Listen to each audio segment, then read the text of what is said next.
Mithu and his friends sang joyfully, and Mira became a hero in everyone's hearts.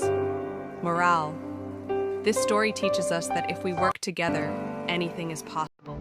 It also reminds us to protect our environment and care for animals.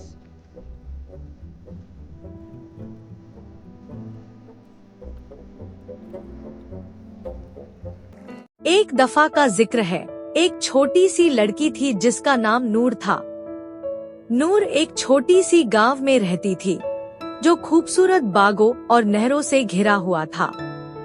नूर के गांव के बीच में एक पुराना और भूल भुलैया वाला जादू का ताला, मैजिकल कैसल, था। कोई उस ताला के अंदर जाने की हिम्मत नहीं करता था, क्योंकि कहते थे कि उस ताला में एक बुरी परी का जादू है। नूर बहुत क्यूरियस और बहादुर थी। एक दिन उसने सुना कि ताला के अंदर एक नूर का दिल नाम का चमकता हुआ हीरा छुपा है, जो जिस भी इंसान के पास हो उसकी सारी विशेस पूरी करता है। लेकिन ताला के अंदर जाने के लिए एक चैलेंज था, 3 छुपे हुए राज और एक सच्चाई को सॉल्व करना।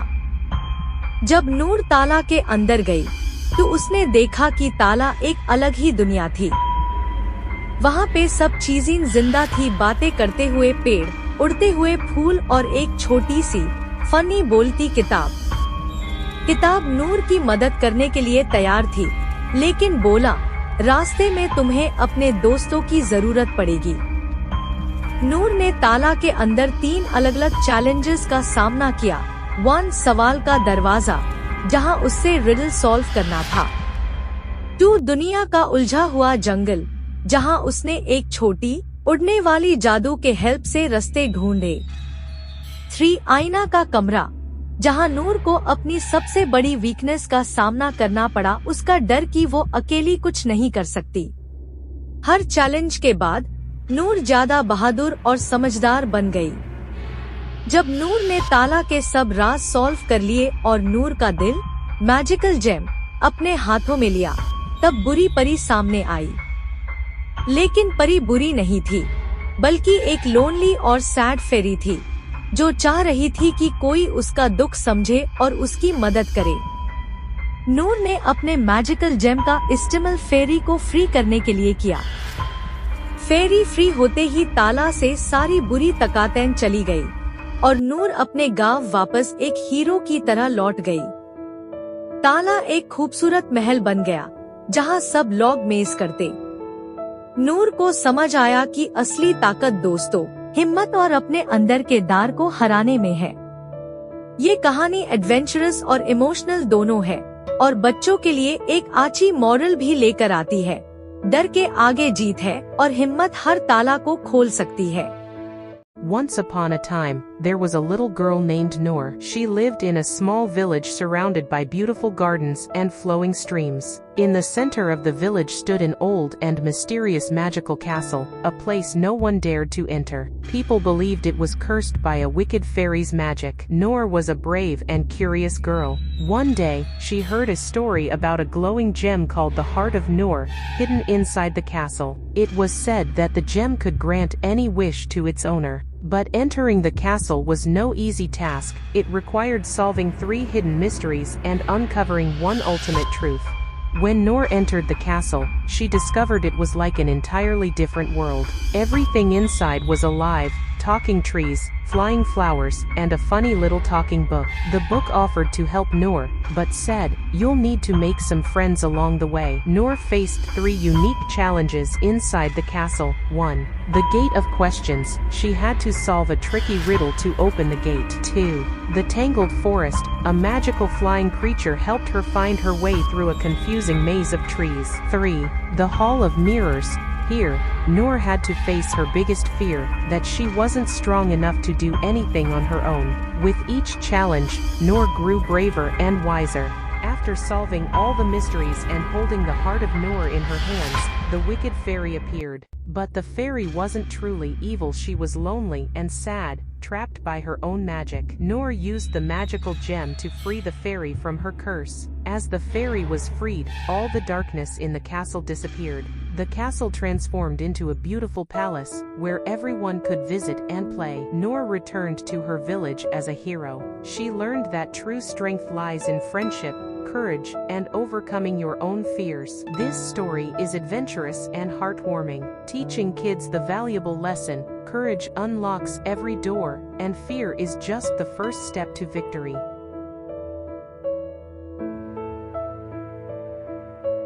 बहुत समय पहले बादलों के ऊपर एक जादुई दुनिया में एक परी रहती थी जिसका नाम स्टेला था। वह तारों की रखवाली करती थी। उसका काम था गिरे हुए तारों को पकड़कर आसमान में वापस भेजना। स्टेला के पंख हीरो जैसे चमकते थे और उसकी जादुई छड़ी हजारों तारों की रोशनी से जगमगाती थी। एक दिन एक शरारती गोब्लिन जिसका नाम जोरो था, सबसे शक्तिशाली तारा हार्ट स्टार चुरा ले गया। यही तारा पूरी दुनिया को रोशनी देता था। उसके बिना रातें अंधेरी हो गईं और दुनिया ने अपना जादू खो दिया। स्टेला ने तय किया कि वह इसे वापस लाएगी। वह जादुई जंगलों, बर्फीले पहाड़ों और चमचमाती नदियों के पार उड़ान भरती गई। अपनी जादुई दोस्तों, एक समझदार उल्लू, एक मस्तीखोर यूनिकॉर्न और एक बहादुर छोटे ड्रैगन की मदद से स्टेला ने जोरो की छुपी हुई गुफा ढूंढ निकाल। अपनी चतुराई और बहादुरी से स्टेला ने जोरो को धोखा देकर हार्ट स्टार वापस ले लिया। उसने इसे फिर से आसमान में लगा दिया और दुनिया फिर से रोशनी और जादू से भर गई। परियों ने स्टेला को एक नायक माना और उस दिन से उसे स्टार कैचर परी कहा जाने लगा। शिक्षा, बहादुरी और टीम वर्क से हर मुश्किल को जीता जा सकता है।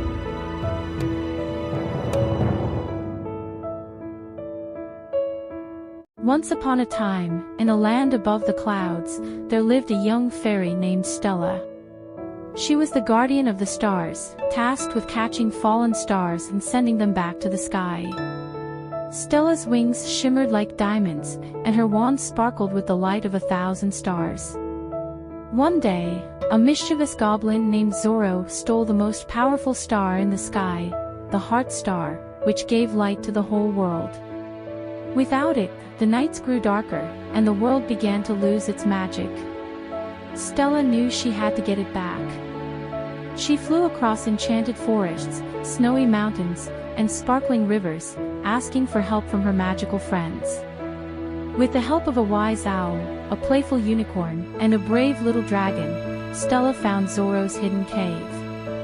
Using her cleverness and bravery, Stella tricked Zorro into giving back the Heart Star. She placed it back in the sky, and the world was filled with light and magic again. The fairies celebrated Stella as a hero, and from that day on, she was known as the Starcatcher Fairy. Moral: bravery and teamwork can overcome any challenge.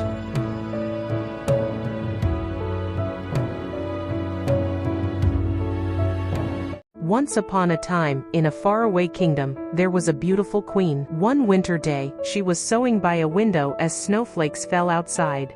While sewing, she pricked her finger, and 3 drops of red blood fell onto the snow. She looked at the blood on the snow and thought, "I wish I had a daughter with skin as white as snow, lips as red as blood, and hair as black as ebony." Her wish was granted, and soon she gave birth to a beautiful baby girl, whom she named Snow White. Tragically, the queen passed away shortly after. A few years later, the king remarried a woman who was beautiful, but vain and cruel. She had a magical mirror that she would consult every day.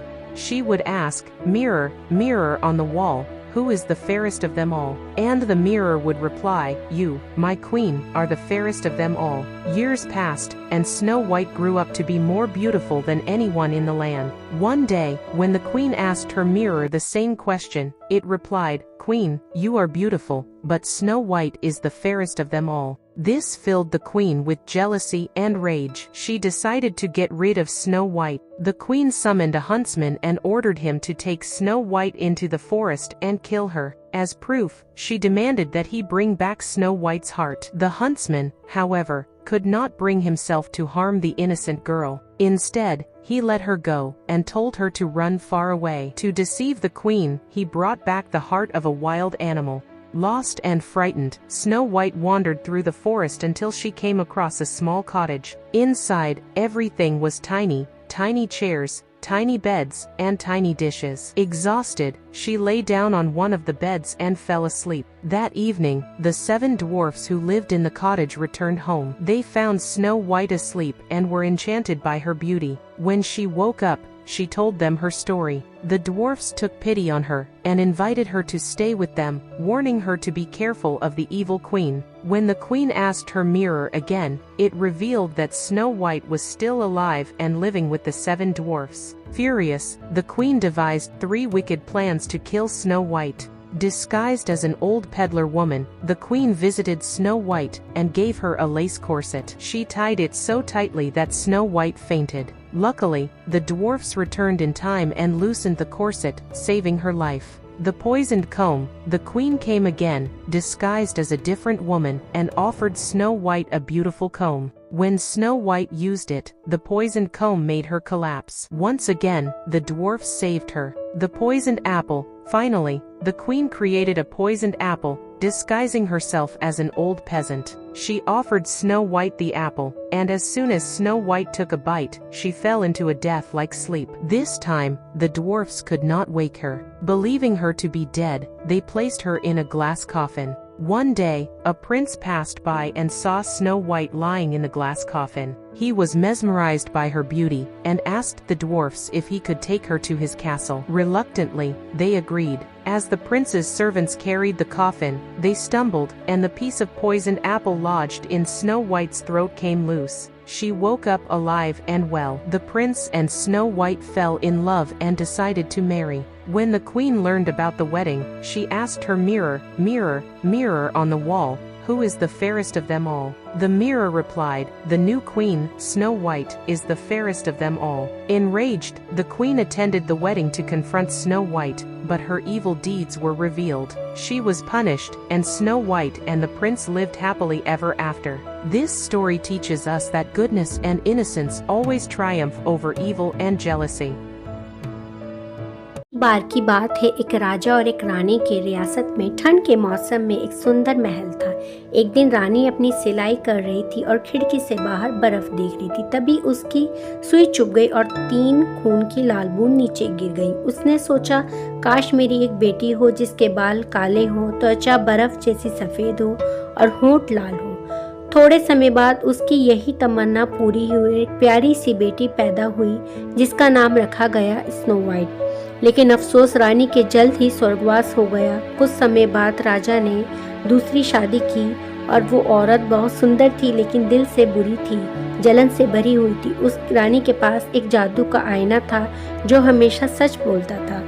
हर दिन रानी उस आईने से पूछती, आईना बता दे दुनिया में सबसे सुंदर कौन? और आईना हमेशा कहता, तुम सबसे सुंदर हो। लेकिन जैसे जैसे स्नो वाइट बड़ी हुई, उसकी सुंदरता और चरित्र देखते ही आईने ने एक दिन कहा, रानी तुम सबसे सुंदर हो लेकिन स्नो वाइट तुमसे ज़्यादा सुंदर है। ये सुनकर रानी जलन से भर गई और उसने सोचा स्नो वाइट को ख़त्म करना होगा। उसने एक शिकारी को बुलाया और कहा, स्नो वाइट को जंगल ले जाओ और उसे कत्ल कर दो, सबूत के तौर पर उसका दिल लेकर आना। शिकारी स्नो वाइट को जंगल ले गया, लेकिन उसकी मासूमियत और प्यारी बातें सुन के दिल पिघल गया। उसने स्नो वाइट को जिंदा छोड़ दिया और एक जानवर का दिल रानी के पास ले गया। स्नो वाइट जंगल में अकेले भटक रही थी। तभी उसने एक छोटी सी झोपड़ी देखी। झोपड़ी के अंदर हर चीज़ छोटी थी, छोटी कुर्सियाँ, छोटी बेड और छोटे बर्तन। वो थक कर सो गई। जब 7 बोने रात को अपने काम से वापस आए तो उन्होंने देखा कि उनकी झोपड़ी में कोई है। जब उन्होंने स्नो वाइट को देखा तो उसकी सुंदरता से प्रभावित हो गए। स्नो वाइट ने उनको देखा और अपनी कहानी सुनाई और बोने उसके रखवाले बन गए। जादू के आईने रानी से फिर बोला, स्नो वाइट अभी भी जिंदा है और वो बोनों के साथ जंगल में रहती है। रानी ने स्नो वाइट को मारने के लिए अलग अलग प्लान बनाया। पहली बार वो एक बूढ़ी औरत के रूप में गई और स्नो वाइट को एक सुंदर लेस बेची, लेकिन उसने लेस को इतना कस दिया कि स्नो वाइट बेहोश हो गई। बोने समय पर आए और स्नो वाइट को बचा लिया। दूसरी बार रानी एक औरत के रूप में आई जिसने जहरीली कंघी के साथ उसको दिया। स्नो वाइट ने कंघी को अपने बालों में लगाया और वो बेहोश हो गए। फिर बोनो ने उसकी जान बचाई। तीसरी बार रानी एक जहरीला सेब के साथ आई। सेब इतना लाल और रस भरा था कि स्नो वाइट ने इसे खाने के लिए मना नहीं किया। जैसे ही उसने सेब का टुकड़ा खाया वो बेहोश होकर गिर गई। इस बार बोने उसे बचा नहीं पाए और उन्होंने उसे एक सुंदर शीशे के कैफिन में रख दिया। कुछ दिन बाद एक राजकुमार वहां से गुजरा और उसने स्नो वाइट को कॉफिन में देखा। उसकी सुंदरता देखकर वो उससे बोनो से पूछता और महल में ले के जाने की उनसे इजाजत मांगी। जब बोनो ने उसे दिया, जब कॉफिन उठाने लगा, तभी एक झटके में स्नो वाइट के गले से सेब का टुकड़ा निकल गया और स्नो वाइट सही सलामत वापस जिंदा हो गई। राजकुमार और स्नो वाइट ने एक दूसरे से देखा और प्यार भरी बातें और शादी करने का फैसला किया। शादी की खबर सुनकर रानी जादू के आईने से पूछती है, आईना बता दुनिया में सबसे सुंदर कौन? आईना कहता, नहीं रानी, स्नो वाइट तुमसे ज्यादा सुंदर है। गुस्से और जलन में रानी शादी में पहुंचती है, लेकिन उसकी बुराई का पर्दाफाश होता है। उसे सजा मिलती है और स्नो वाइट और राजकुमार खुशी खुशी जीवन व्यतीत करने लगते हैं। ये कहानी हमें सिखाती है कि भलाई और मासूमियत हमेशा जीतती है और बुराई का अंजाम हमेशा बुरा होता है।